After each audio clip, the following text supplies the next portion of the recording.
नमस्कार। कल हमने देखा था सारणिकों पर संक्रियाएं। आज हम देखेंगे सारणिकों पर कुछ एग्जाम्पल्स। तो एग्जाम्पल नंबर 8 अपने पास में एक सारणिक में दिया हुआ। इस सारणिक का मान बिना विस्तार के ज्ञात कीजिए। अब देखिए सारणिक का जो मान है बिना विस्तार के ज्ञात करना, विस्तार करके तो हम जानते हैं सारणिक का मान ज्ञात करना। अब आज बिना विस्तार के ज्ञात करेंगे। बिना विस्तार का मतलब है संक्रियाओं का प्रयोग करके हमें सारणिक का मान ज्ञात करना है। अब संक्रिया हमने कल देखी थी, 3 प्रकार से लगा सकते हैं। तो देखिए ये जो सारणिक है इसका मान ज्ञात करता है। मतलब सबसे पहले हम सारणिक को लिख लेते हैं। ये आपके पास में सारणिक होगी 49, 39, 10, 1, 7, 2, 6, 4, 1। अब हम इस सारणिक में संक्रियाएं यूज करेंगे। अब संक्रियाएं यूज करने के लिए देखो यूज किस प्रकार से करते हैं। हमने जो सारणिक की प्रॉपर्टी पढ़ी थी वो प्रॉपर्टी कोई ना कोई काम में आ जानी चाहिए। यानी सीधी सी बात है, आप एक तो करेंगे सारणिक में अधिक से अधिक एलिमेंट्स को जीरो बनाने की कोशिश करेंगे। इसके अलावा एक प्रॉपर्टी हमने एक और देखी थी कि अगर सारणिक में कोई भी दो पंक्ति या कोई भी दो स्तंभ अगर सर्वसम हो तो सारणिक का मान 0 होता है। तो देखिए यहाँ C1 49, 39, 10 ये C2 आ गया और ये आपके पास में C3 आ गया। अब देखिए अगर ये जो C3 है इसके एलिमेंट्स को अगर अपन 8 से मल्टीप्लाई करें तो 6 को अगर 8 से मल्टीप्लाई कर दोगे 48, और 48 में से अगर 1 घटा दें तो 47 होता है। तो अपन संक्रिया लगाते हैं यहाँ C1 में, और C1 में लगा दिए अपन ने C1 माइनस 8 C3। तो देखिए क्या बनता है। इसको जब 8 से मल्टीप्लाई करते हैं तो 48, और 49 में से 48 घटा दे तो 1। इसी प्रकार 8 से मल्टीप्लाई कर दोगे 32, और 39 में से 32 घटा दोगे तो आ जाएगा 7। इसको 8 से मल्टीप्लाई कर दोगे 8, और 10 में से 8 घटा दिया तो 2। C2 को आप एज इट इज लिख रहे हैं और C3 को भी आप एज इट इज लिख रहे हैं। अब देखिए जरा, सारणिक की प्रथम और द्वितीय स्तंभ सर्वसम है, इसलिए सारणिक का मान क्या हो जाएगा 0। सारणिक की प्रॉपर्टी हमने पढ़ी थी कि सारणिक में अगर कोई भी दो पंक्ति या दो स्तंभ अगर सर्वसम हो तो सारणिक का मान 0 हो जाता है। नेक्स्ट हम देखते हैं एग्जाम्पल 9।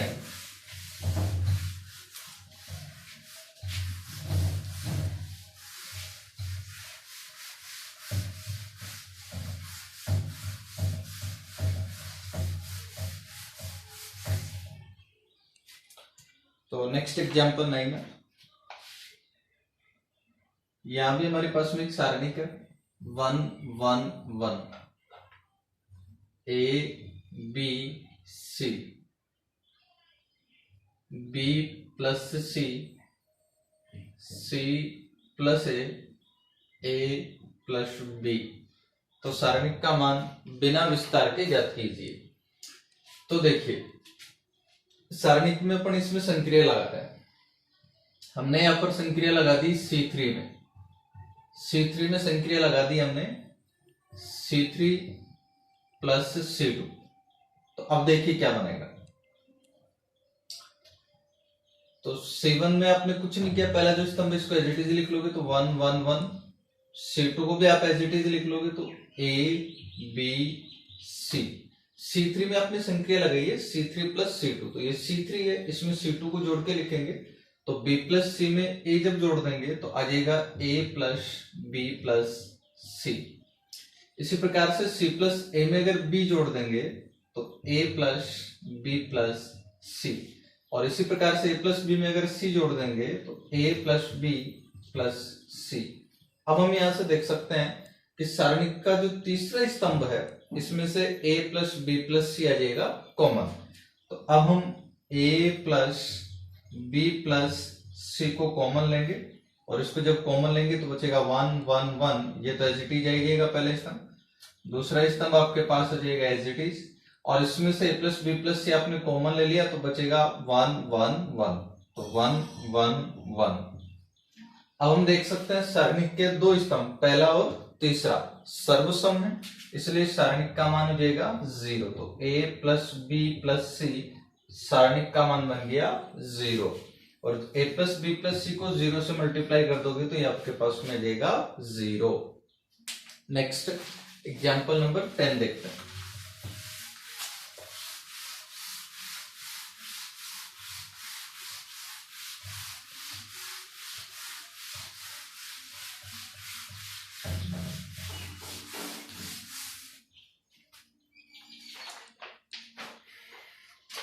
एग्जाम्पल 10,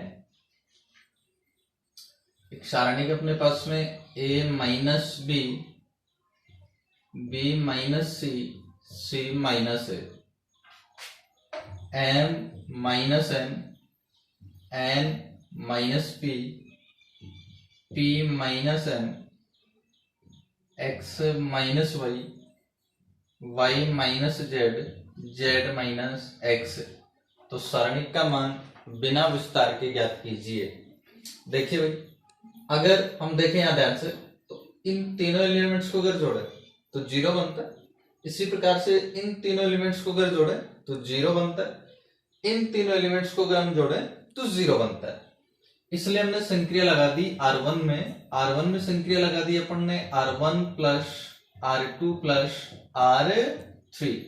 अब देखिए भाई क्या बनेगा, R1 में संक्रिया लगा दी आपने, R1 R2 R3 तीनों को जोड़ के लिखना, तीनों पंक्तियों को, तो तीनों को जब जोड़ देंगे तो 0, फिर m minus n, n minus p, p minus n, तीनों को जोड़ दिया तो 0, x minus y, y minus z, z minus x, तीनों को जोड़ दिया तो 0। अब जो R2 है इसको आप एज इट इज लिख दोगे दूसरी पंक्ति को, तो b minus c, n minus p, y minus z। तीसरी पंक्ति को आप एज इट इज लिखेंगे तो c minus a, p minus m and z minus x। अब देखिएगा सारणिक की जो प्रथम पंक्ति है इसके सभी अवयव 0 हैं, इसलिए सारणिक का मान 0। प्रॉपर्टी पढ़ा था हमने कि सारणिक में किसी भी एक पंक्ति या एक स्तंभ के सभी अवयव शून्य हो तो सारणिक का मान 0 होता है। Next example number 11।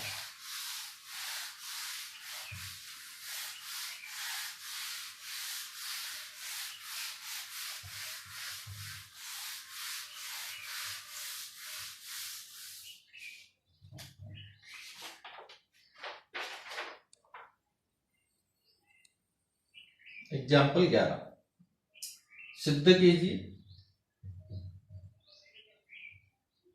यहां में सिद्ध करना है 1 1 1, ये सारणी के x y z, x square y square z square equal to x minus y, y minus z, z minus X. ये हमें सिद्ध करना है। देखते हैं, एलएचएस लेते हैं अपन सबसे पहले। 1 1 1 x y z and x square y square z square, ये हमारे पास में एक सारणी है भाई। अब इसको हल करें अपन तो हमें प्रूव करना है x minus Y, Y minus Z, Z minus X. तो देखिए संक्रियाएं लगाते हैं। यहाँ सबसे पहले x माइनस वाई बनाना आपको, देखो एक गुणनखंड आप देख सकते हैं, अगर पहली पंक्ति में से दूसरी पंक्ति घटा दी जाए तो x माइनस वाई बन जाएगा। तो R1 में संक्रिया लगा दी आपने, R1 माइनस R2। इसी प्रकार से दूसरा y माइनस जेड थी हमें, हम देख सकते हैं दूसरी पंक्ति में से अगर तीसरी पंक्ति घटा दी जाए तो आपके पास में बन जाएगा y माइनस जेड। तो R2 में हम संक्रिया लगा देंगे R2 माइनस R3। लगाइए भाई क्या बनता है, देखें R1 में जब आप R1 माइनस R2 कर देंगे तो 1 minus 1 0, x minus Y, X square minus Y square.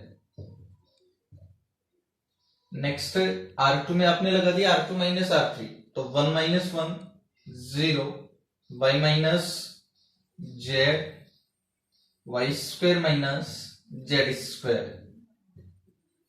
अब ध्यान दीजिएगा, ऐसी गलती नहीं कर देगी अभी साथ में तीसरी पंक्ति में भी लगा दे संक्रिया, नहीं, एक साथ अधिकतम दो पंक्ति या दो स्तंभ में ही आप संक्रिया लगा पाएंगे।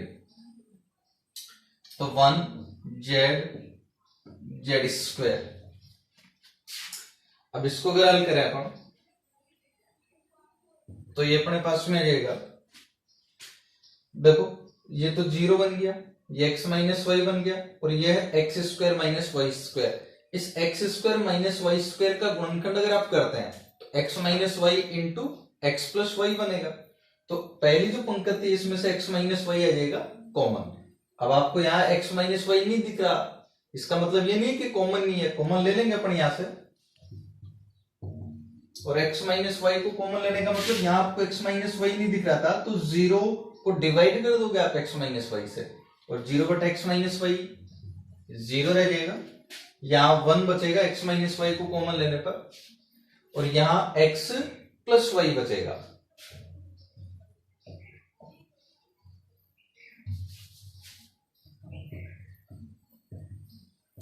इसी प्रकार से जो दूसरी पंक्ति इसमें आप देख सकते हैं y माइनस जेड कॉमन बनेगा। तो दूसरी पंक्ति से आपने y माइनस जेड कॉमन लिया, तो अब आपके पास में बचा 0 1, और ये जो y square minus Z square है इसका गुणनखंड जब आप करते हैं तो y minus Z into Y plus Z. अब y माइनस जेड अगर कॉमन ले लिया तो ये आपके पास में आ जाएगा y प्लस जेड। तीसरी पंक्ति आपके पास एडिटिव आ जाएगी, तो 1 जेड एंड जेड स्क्वायर।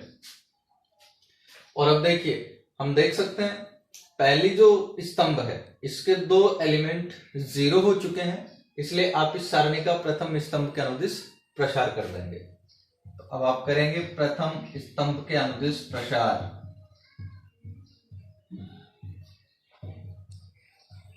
प्रथम स्तंभ के अनुदिश प्रसार करने पर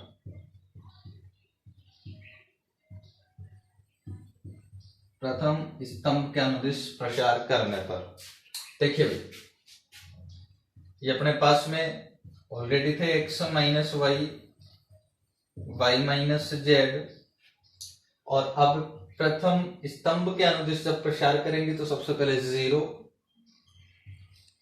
फिर माइनस 0 और प्लस 1। अब 1 अगर आया तो 1 का उपसारणिक देखेंगे अपन, तो इसके लिए प्रथम स्तंभ और ये जो तृतीय पंक्ति इसको आप छोड़ देंगे तो बचेगा 1 1 x plus Y Y plus Z. अब इसको अगर सोल्व करते हैं अपन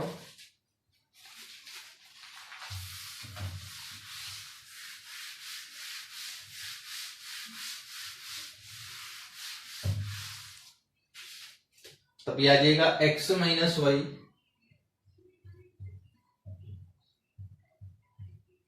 वाई माइनस जेड, ये तो 0 बन ही गया। अब ये जो सारणी उपसारणिक बचा है इसको हल कर लेंगे, तो इसको हल करेंगे तो ये आपके पास में आ जाएगा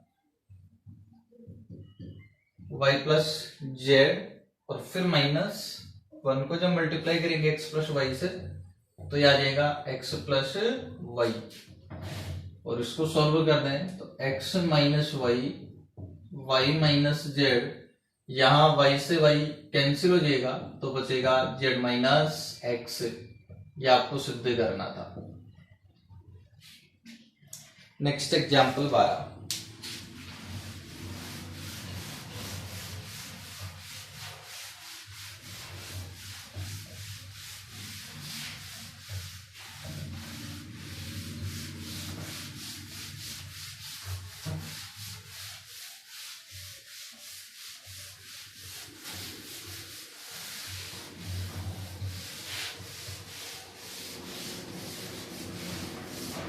तो हम देखते हैं नेक्स्ट एग्जाम्पल नंबर 12। तो 12 में हमें सिद्ध करना, बिना विस्तार के सिद्ध करना है del equal to B plus C Q plus R Y plus Z, C plus A R plus P Z plus X है। A plus B P plus Q X plus Y equal to 2 A B C P Q R X Y Z. आपको बिना प्रसार किए इसे prove करना। तो LHS लेते हैं हम सबसे पहले। B plus C C plus A plus B. Next है Q plus R plus P P plus Q. तीसरी पंक्ति है y plus Z plus X and X plus Y. अब हम इसमें संक्रिया लगाएंगे। अब संक्रिया लगा के हमें ये वाला सारणिक बनाना है जिसमें एक पंक्ति ए बी सी होनी चाहिए, दूसरी पंक्ति पी क्यू आर आनी चाहिए, तीसरी पंक्ति एक्स वाई जेड आनी चाहिए। तो ध्यान दीजिएगा, अब अगर इनको दोनों को मैं जोड़ लूं तो बनेगा ए प्लस बी प्लस 2c, और उसमें से अगर ए प्लस बी घटा दें तो अपने पास में 2c बचेगा। तो चलो लगाते हैं संक्रिया। संक्रिया लगा दी हमने C1 में, और C1 में हमने संक्रिया लगा दी C1 प्लस C2, यानी इनको तो दोनों को आपने जोड़ा था और इसको घटाया था, तो माइनस C3। अब देखिए क्या बनता है, B plus C plus A दोनों को जोड़ दिया तो बन गया आपके पास में a plus B plus 2c, और a प्लस बी घटा दिया तो a प्लस बी कैंसिल, आपके पास बचेगा 2c। इसी प्रकार q प्लस आर और r प्लस p दोनों को जोड़ देंगे तो बनेगा p plus Q plus 2r, और उसमें से जब p प्लस क्यू घटा दोगे तो आपके पास आ जाएगा 2r। इसी प्रकार y प्लस जेड और z प्लस एक्स दोनों को जब जोड़ेंगे तो आ जाएगा x plus Y plus 2z। इसमें से x प्लस वाई घटा दोगे तो आपके पास बचेगा 2z। अब बाकी जो दोनों स्तंभ है उनको आप एज इट इज लिख लोगे तो c plus A R plus P Z plus x. और जो तीसरा स्तंभ है इसको भी आप एज इट इज लिखेंगे तो A plus B P plus Q X plus Y. ठीक है भाई, अब इसको हम सोल्व करें तो देखिए क्या बनता है। दो कॉमन आ जाएगा पहले स्तंभ से, तो प्रथम स्तंभ से आप दो कॉमन लेंगे। दो कॉमन लेने के बाद अपने पास बचेगा C R Z. C plus A R plus P and Z plus X. Next A plus B P plus Q X plus Y.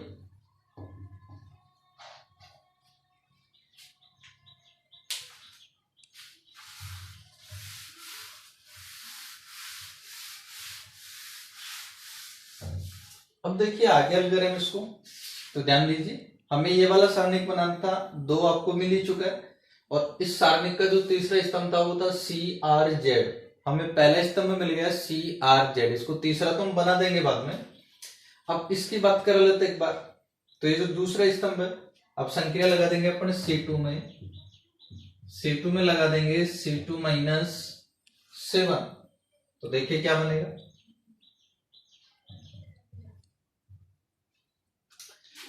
भाई C2 में आपने लगाया C2 माइनस 7, तो C प्लस ए में से जब C घटा दोगे तो आपके पास बचेगा A। R प्लस P में से R घटा देंगे तो बचेगा P, और Z प्लस एक्स में से Z घटा देंगे तो आ जाएगा X। सॉरी, C2 में लगाइए संक्रिया, तो C1 को तो हम एज इट इज लिख देंगे, तो C R Z। अब C2 में संक्रिया लगा दिया आपने, तो C प्लस ए में से जब C घटा दिया तो A, R प्लस P में से R घटा दिया तो P, और Z प्लस एक्स में से Z घटा दिया तो X। एज इट इज लिख दोगे तीसरा स्तंभ, तो A plus B P plus Q X plus Y. देखिए दो स्तंभ आपको मिल चुके हैं, अब तीसरा स्तंभ बनाते हैं। तो अब की बार हम संक्रिया लगा देंगे C3 में, और C3 में आप संक्रिया लगाओगे C3 माइनस C2, तब अपने पास में जो सारणिक बनेगा देखिए भाई C1 और C2 को तो आप एज इट इज लिखोगे, तो पहला स्तंभ आपके पास एज इट इज आ जाएगा CRZ, दूसरा स्तंभ एज इट इज आ जाएगा APX। अब C3 में आप लगा रहे हैं C3 माइनस C2, तो A प्लस B में से A अगर घटा देंगे तो B, P प्लस Q में से P घटा देंगे तो Q, और X प्लस Y में से X घटा देंगे तो Y। ठीक है, हमें सारणिक मिल गया, सॉरी 2 भी था यहां।